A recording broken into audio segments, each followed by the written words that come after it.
Let's see. Are we live? Yes, we're live. You know what? I've been live in so long.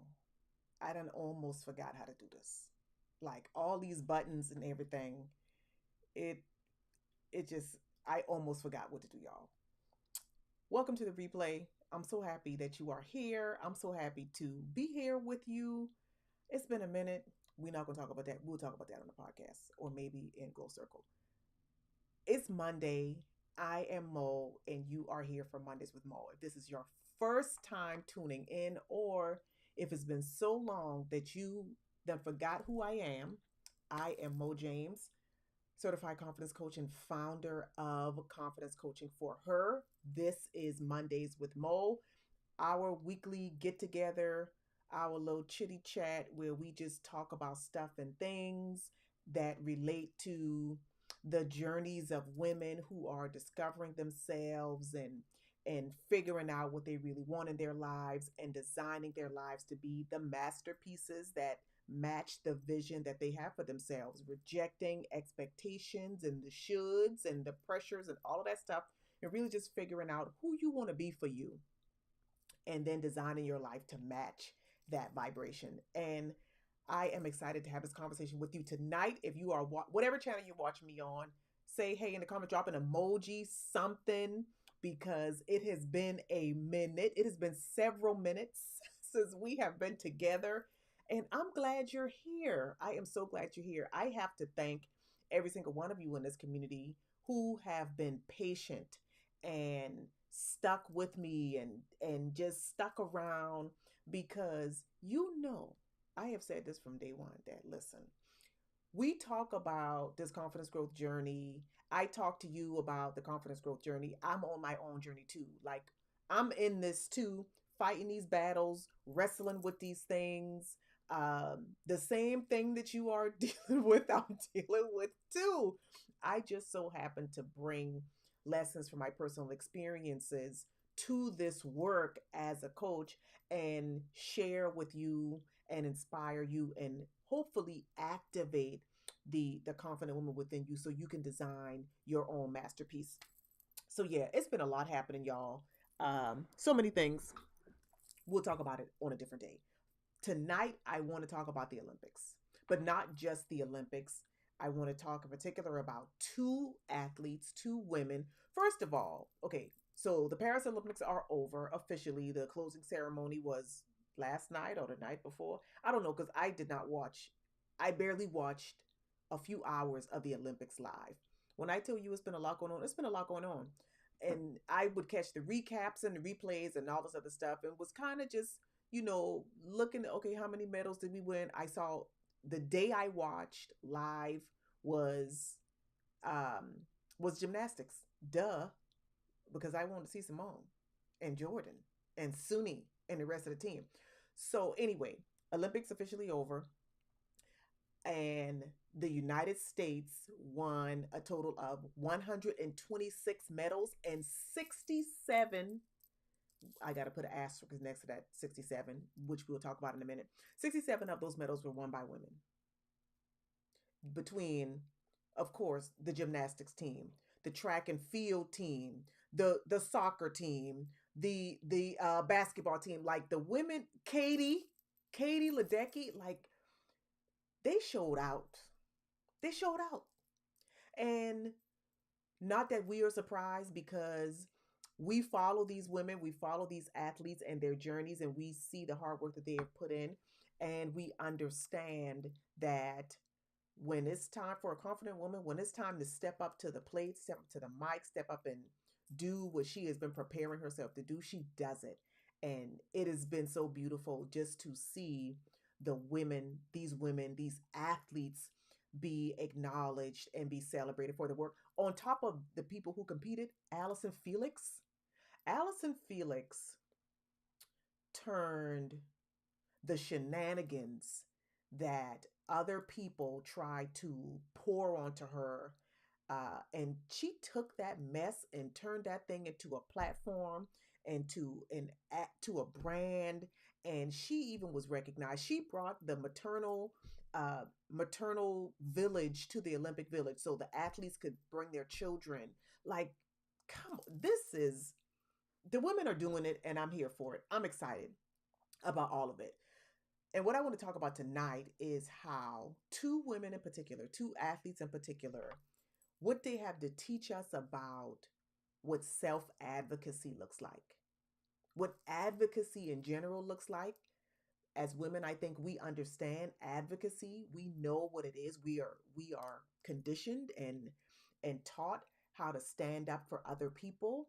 We struggle, a lot of us struggle with standing up for ourselves and advocating for ourselves and speaking our own needs. And so these two women in particular, I think, exhibit self advocacy in different ways, but in memorable and impactful ways that I hope we are able to take the lessons from their stories and apply it to our own lives. So the first athlete is Sha'Carri Richardson. Like, we remember it was 3 years ago, technically the 2020 Olympics, but they had those Olympics in 2021 where she was disqualified from competing because of the tests. And she turned that into two gold medals, I think. I could look it up. I know at least two gold medals in this Olympics. She came into this game ready to show the world who she has always known she was. And I think that's what's so beautiful about it.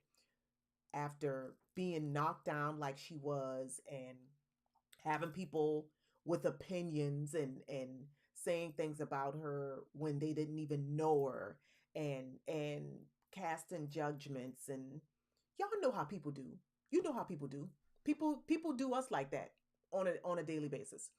People who don't agree with the decisions we make, people who celebrate when we stumble and make mistakes. She dealt with all of that, and she put her head down, and she put her head down, worked on herself, refined her craft, but continued the belief in herself even in the face of the mistake and the public shunning, the public exclusion in an area that she is clearly gifted in. She took that, she refined it and allowed it to become a platform where she let the critics know that she is not the one.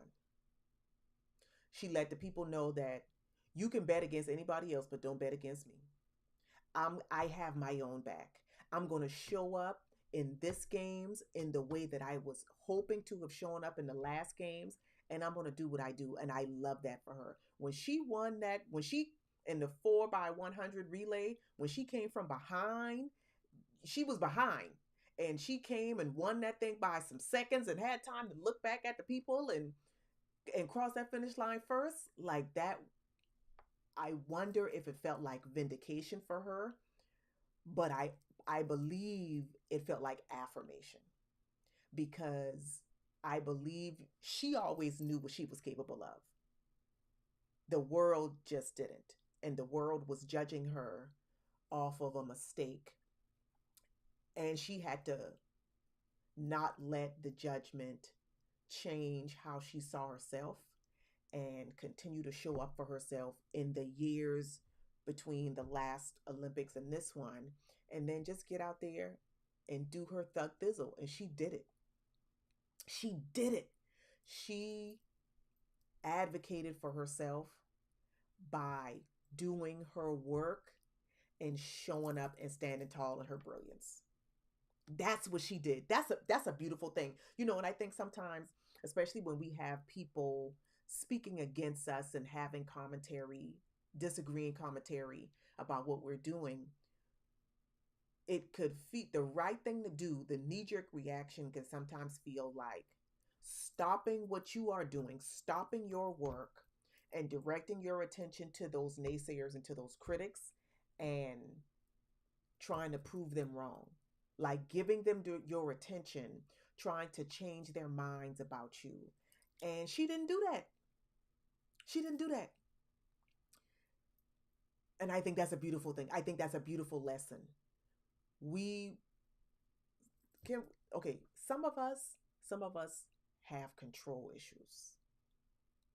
And once we realize that for the person, for the people who have control issues and who are very invested in what people think of them, finding out that somebody does not like you or learning that somebody is criticizing you or talking about you behind your back can mess you up so bad and distract you so bad that you will invest energy and time and effort into trying to change the critic's mind about you.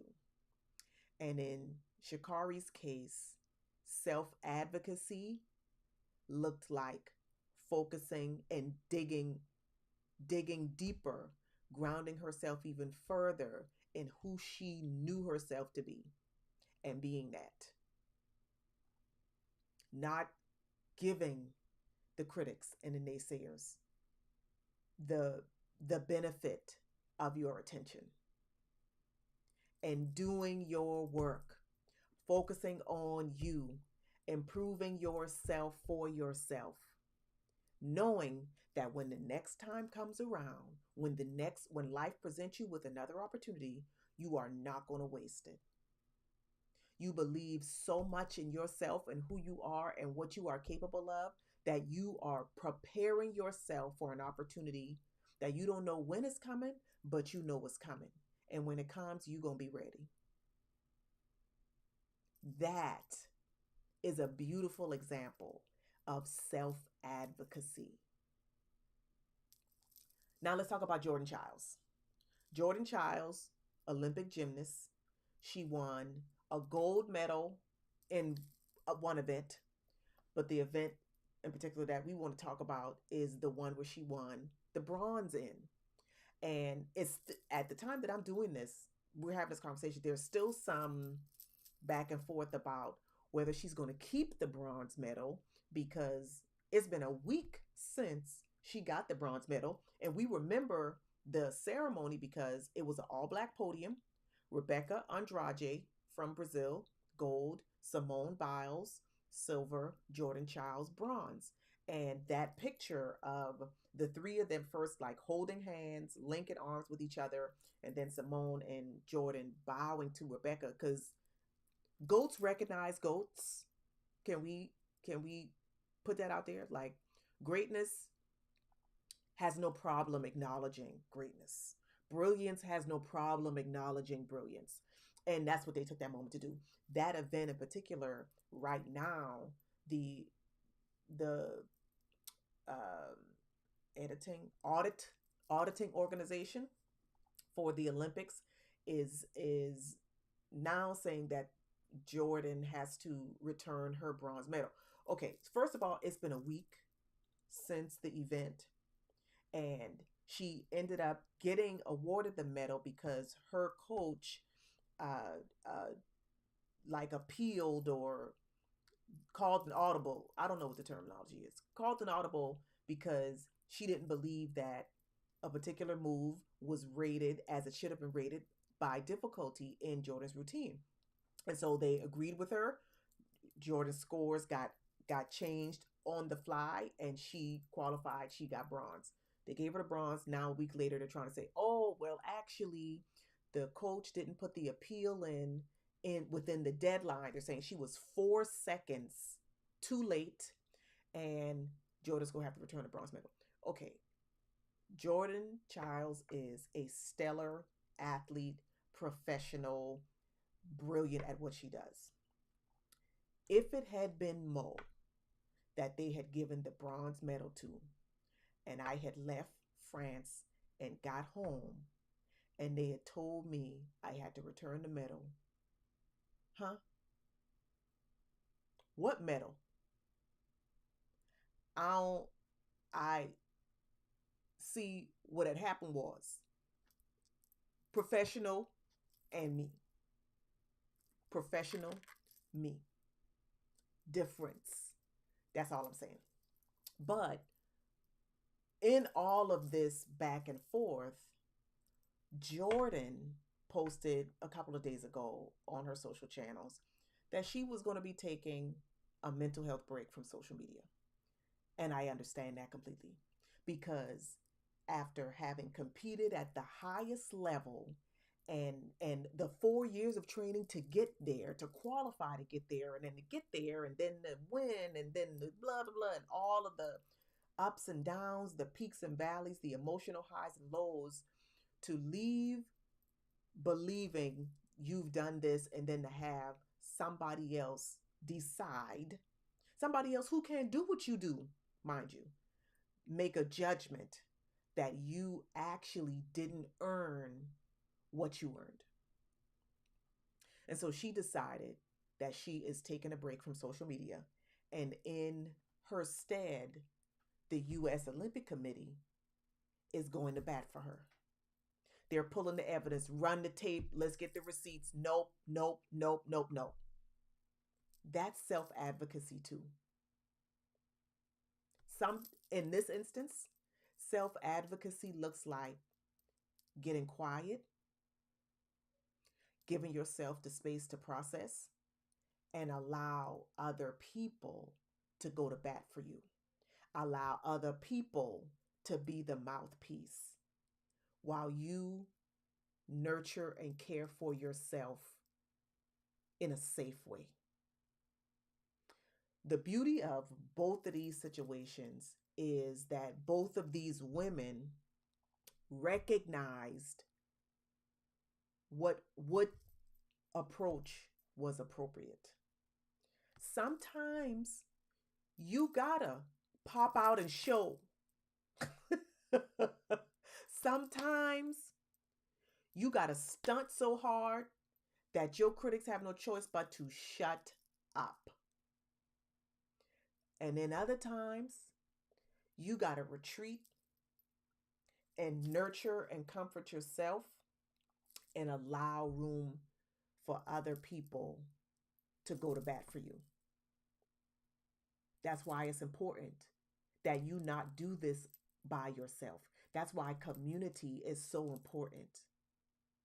Because when you don't have the capacity, when it is literally harmful for you to go out and do the storytelling and the narrative changing and the whatevers and the whatever and the whatever, when it's harmful for you to do that, you need people who love you, who believe in you, who you trust, that can go speak on your behalf. And as a confident woman, your discernment, your inner wisdom, your intuition, whatever you call her, you have to be able to listen to her and know what process, what path is appropriate. You can show the world, stunt and show the world what you already know about you and let them catch up. Or you can take time away, focus on yourself and your inner world, and allow other people to do it for you. So I want to give you all some questions. Some reflective questions. Y'all know I'm a big fan of self-awareness is a force multiplier. Self-awareness is a strength. And you don't get to self-awareness without asking and answering questions for yourself. So I want to give you some questions that you can ask yourself. You can start to ask yourself now and just give it time to marinate as you figure it out and allow the answer to rise. And definitely when you are in those moments where you have been knocked down, you have been depleted, it feels like the world is against you and you need advocacy, figuring out what that self-advocacy will look like for that moment. So the first thing is, what control do I have in this situation? What control do I have? No, let me go ahead and give you part of the answer to that question. You can only control you. You can't control nobody else. If you are a parent and you have raised a toddler or a teenager, you know what I mean. In the situation, what control do you have? What capacity do you have to affect the areas that you can control? Meaning, do you have the energy to have the conversations that will be necessary? Y'all, these lights are really starting to mess with my eyes. Do you have the bandwidth? Do you have the capacity to be able to launch the campaign that's going to need to be launched to change the narrative, to pull all of the pieces in place, to roll out the whatever? Do you have that? Do you need help? Who is in your life that can step in and help and allow you to focus on healing, nurturing, recovering from the situation?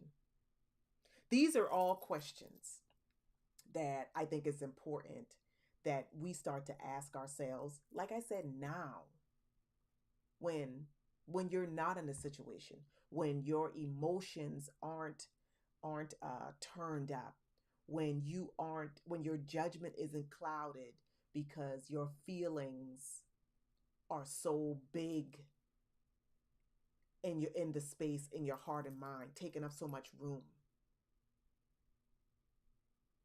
Give yourself the time, the opportunity, the space now to ask yourself those questions.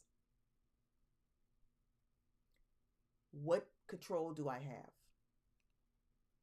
What capacity do I have to affect, to implement changing this narrative or advocating for myself? How am I feeling? Am I disappointed? Am I angry? Am I bewildered? Am I confused? How am I feeling?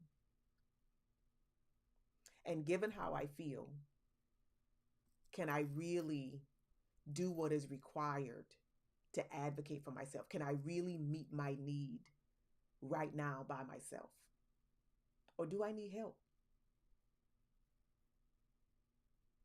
Like, you have to be able to tell yourself the truth. If you can't tell yourself the truth, then you won't be able to figure out what you need and who can help you with it. And at the end of the day, your needs deserve to be met. At the end of the day, that's what's most important. And is that need reminding you of who you are by showing up to the competition and leaving no crumbs? Or does that look like going to a safe space to process your feelings and nurture yourself and let somebody else fight the battle? Let somebody else show up to the race for you. Let somebody else show up to the mat, to the fight for you. What does that look like? Self-advocacy isn't always clapping back or even having a conversation. And I love to have a conversation. Trust me, I love a conversation. But sometimes you have to ask yourself, is the conversation going to change anything? Or am I having a conversation because I feel like I need to be heard? But will I be heard, or will I just be spreading air because the conversation will do nothing? In that case, go to your journal, call your therapist. Getting it out is the right thing to do, but sometimes the capacity just isn't there.